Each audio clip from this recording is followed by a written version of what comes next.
ओम श्री गणेशाय नमः। नमस्कार दोस्तों, इतिहास हमारा चैनल में आप सबका स्वागत है। दोस्तों, नींद में हम सभी अक्सर कोई ना कोई सपना तो देखते ही हैं। कुछ सपने जरा से अशुभ संकेत तो दे सकते हैं, लेकिन कुछ सपने बहुत ही महत्वपूर्ण और शुभ संकेत देने वाले भी होते हैं, जो आपके लिए बहुत जल्द बहुत बड़ी खुशखबरी ला सकते हैं।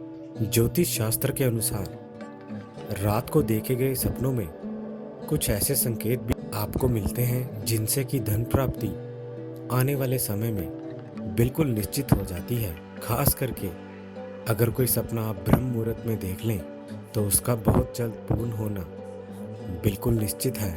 ब्रह्म मुहूर्त यानी कि सूर्योदय से 1 घंटा 36 मिनट पहले का समय। इन्हीं में से कुछ खास संकेत इस प्रकार दर्शाते हैं कि आपको बहुत बड़ा धन लाभ आने वाले समय में जल्द ही होने वाला है, जिसके कारण आपको आपकी मेहनत का पूर्ण फल अवश्य रूप से मिलेगा। चारों ओर से उन्नति के रास्ते खुल जाएंगे। दिन दोगुनी रात चौगुनी तरक्की आप करने लगेंगे। तो आइए मित्रों, आज के हम इस वीडियो में बात करेंगे कुछ ऐसे ही संकेतों के विषय में जो यह दर्शाते हैं कि आपको बहुत जल्द अचानक धन लाभ होने वाला है। मित्रों, हम में से काफी व्यक्तियों को कुत्तों से डर लगता है। कुत्ते काटने का दृश्य तो बहुत ज्यादा भयानक भी हो सकता है, लेकिन अगर आप अपने सपने में किसी कुत्ते को काटते हुए देख लें, खास करके अगर वह कुत्ता आपको ही काट रहा हो तो समझ जाइए आप शीघ्र ही करोड़पति बनने वाले हैं। धन लाभ का इससे ज्यादा प्रबल संकेत और कोई हो ही नहीं सकता। यह कुत्ता अगर काले रंग का हो तो और भी बेहतर होता है, लेकिन इसी के साथ इस बात पर भी आपको विशेष ध्यान रखना है कि आप अगर ये स्वप्न देखें तो किसी भी हाल में आपको किसी कुत्ते को परेशान बिल्कुल भी नहीं करना है। मित्रों, कुछ लोगों की आदत होती है वह चलते रहा बिना वजह किसी बात के कुत्तों को पत्थर मारते रहते हैं या पैर आदि से भी चोट पहुंचा देते हैं। तो वैसा आपको किसी भी हाल में नहीं करना है, अन्यथा इसका लाभ आपको नहीं मिलेगा। गौ माता का हमारे हिंदू धर्म में अत्यंत महत्वपूर्ण स्थान है। गौ माता अगर आपको सपने में दिख जाए, खास करके अपने बछड़े या बछड़ी के साथ, यानी कि अपने बच्चे के साथ, तो इससे बेहतर और कोई संकेत तो हो ही नहीं सकता। इसी के साथ अगर वह बछड़ा या बछड़ी गौ माता का दूध पी रहा हो तो समझ लीजिए बिल्कुल निश्चित संकेत आपको मिल गया है अचानक धन लाभ होने के। अगर आपका कोई पैसा रुका हुआ हो और कई समय से अटक रखा हो, या फिर कोई उधारी में आपका पैसा वापस ना आ रहा हो, तो वह भी बहुत जल्दी लौट आएगा। तो लक्ष्मी माता हमेशा हमेशा के लिए आपके घर में निवास करेगी। ऐसा स्वप्न अगर आप देखते हैं तो उसके पश्चात भी आपको खास ध्यान देना है। इसके बाद गौ माता को आपको किसी भी प्रकार की अनजाने में ही सही कोई ठेस नहीं पहुंचानी है, अन्यथा आप किसी भी गौशाला में जाकर अपनी श्रद्धा अनुसार 11, 21, 31 रुपए का दान करेंगे या फिर उसका हरा चारा लेकर गौ माता को डलवाएंगे तो आपके लिए बहुत बेहतर रहेगा। अगर ये गौ माता सफेद रंग की हो तो ये सबसे अधिक बेहतर माना गया है। अपने स्वप्न में अगर आप किसी बच्चे का नृत्य देख लें, यानी कि किसी भी बच्चे को आप नृत्य करते हुए अपने स्वप्न में देख लेते हैं, तो कुछ ही दिनों में आपको बहुत अधिक पैसा मिलने वाला है। अगर ये बच्चा आपके घर का हो या आपकी खुद की संतान हो या फिर आपके परिवारजन में रिश्तेदार में किसी का भी हो, तो ये सबसे सर्वश्रेष्ठ योग माना जाता है। फिर तो मान लीजिए कि ये निश्चित रूप से प्रबल संकेत है। बहुत जल्द ही आपको खूब सारा पैसा मिलने वाला है। अगर इस प्रकार का आप स्वप्न देखते हैं तो इसके पश्चात किसी भी बच्चे को आपको डांटना फटकारना बिल्कुल भी नहीं है।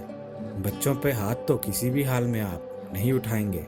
किसी जरूरतमंद अथवा गरीब के बच्चे को आप अगर भेंट स्वरूप कुछ भी दें चाहे वह 11, 21 या 101 रुपये हों, या किसी प्रकार के वस्त्र उन्हें भेंट करें, या फिर कम से कम एक समय का भोजन ही उन्हें करा दें, तो यह आपके लिए बहुत अच्छा आने वाले समय में साबित होगा। वैसे तो यथार्थ में किसी का भी सामान छीन के भागना चोरी माना जाता है, लेकिन अगर आप अपने सपने में किसी भी व्यक्ति को किसी का सामान छीन के भागता हुआ देख लें, तो इससे आपको बहुत अधिक धन प्राप्त हो सकता है। खास करके अगर वह व्यक्ति आप खुद हो, या फिर छीनने वाला या जिसका सामान छीन रहा हो, इन दोनों में से अगर आप कोई एक स्वयं खुद होते हैं, यह प्रबल संकेत माने गए हैं। खास करके अगर आप देख लें, आप नहीं तो अगर कोई जानवर किसी से कोई सामान छीन रहा हो, कोई खाद्य वस्तु ही वह छीन रहा है, या फिर कोई पक्षी यानी कि बाज इत्यादि को ऐसा करते हुए देख लें, तो बहुत जल्द अचानक धन लाभ आपको होता ही है। स्वप्न शास्त्र में इस बात को बहुत ठोस और विशेष रूप से कहा गया है। अगर ऐसा स्वप्न आप देख लें, तो इसके पश्चात तो जरा सा कुछ आपको दान दक्षिणा किसी मंदिर में आपको जरूर करनी है। किन्हीं भी ब्राह्मण को भी आप ये कर सकते हैं। चरण स्पर्श करके उनका आशीर्वाद लेना ना भूलें, और अपनी श्रद्धा अनुसार 21-51 रुपए उन्हें दान दक्षिणा के रूप में भी दें। इसके साथ ही अगर हो सके तो आप उन्हें एक समय का भोजन, वो भी अपनी रसोई घर में बना हुआ, करवा देंगे, तो इससे बेहतर तो और कुछ नहीं होगा। चींटियां तो हम सभी अपने घर इत्यादि में देखते ही हैं, इसीलिए चींटियों को कीड़ी दाना यानी कि कुछ खाना भी डाला जाता है। बहुत बेहतर ज्योतिष शास्त्र के अनुसार आपकी किस्मत के लिए माना गया है। आपने काफी बार भी ये देखा होगा कि चींटियां बहुत ज्यादा अनुशासन प्रिय होती हैं। वह हमेशा एक सीधी कतार में ही चलती हैं, अर्थात कि वह एक सीधी लाइन बना के ही चलती हैं। बिल्कुल हमेशा अनुशासन का दृढ़ता के साथ पालन करती हैं। अगर वैसा ही दृश्य आप अपने स्वप्न में देख लें, तो शीघ्र ही आपको धन की प्राप्ति होगी। चींटियों को अगर आप बिल्कुल सीधी लाइन में चलते हुए देख लेते हैं, चाहे वह 10 चींटियां ही क्यों ना हों, तो फिर समझिए आपके लिए ये दृश्य बेहद शुभ संकेत लेकर आया है। इसके पश्चात आप चींटियों को कुछ समय के लिए खाना जरूर खिलाएं, चाहे वह अगर आप एक दिन ही करें, वह आपके लिए बहुत बेहतर होगा।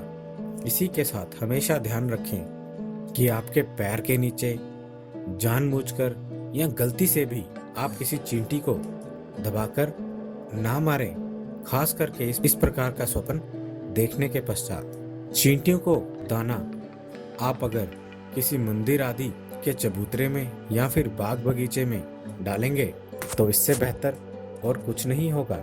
यही सर्वश्रेष्ठ आपके लिए लाभ लाने वाला है। तो मित्रों, ये थे वह ऐसे सपने, यदि आप इन्हें अपने स्वप्न में देख लें, तो आपके लिए बहुत जल्द भारी मात्रा में धन लाभ होने का संकेत मिलता है। लेकिन इसी के साथ हमेशा इस बात का ध्यान रखें कि मेहनत ही सबसे बड़ी श्रद्धा है और कर्म ही सबसे बड़ी पूजा है। मेहनत किए बिना किसी भी प्रकार का फल आपको प्राप्त नहीं होगा।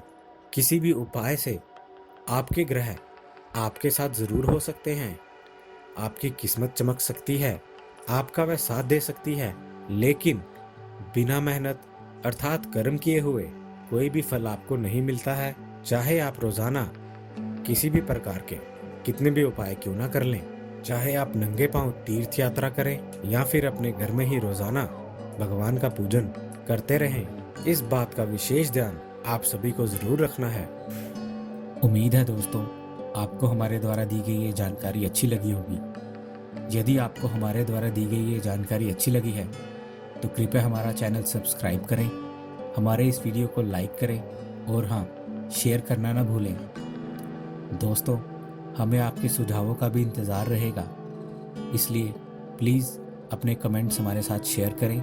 हमारे इस चैनल के साथ बने रहने के लिए आपका बहुत बहुत धन्यवाद दोस्तों।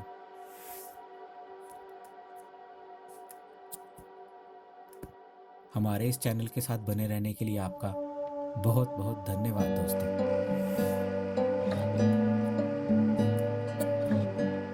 हमारे इस चैनल के साथ बने रहने के लिए आपका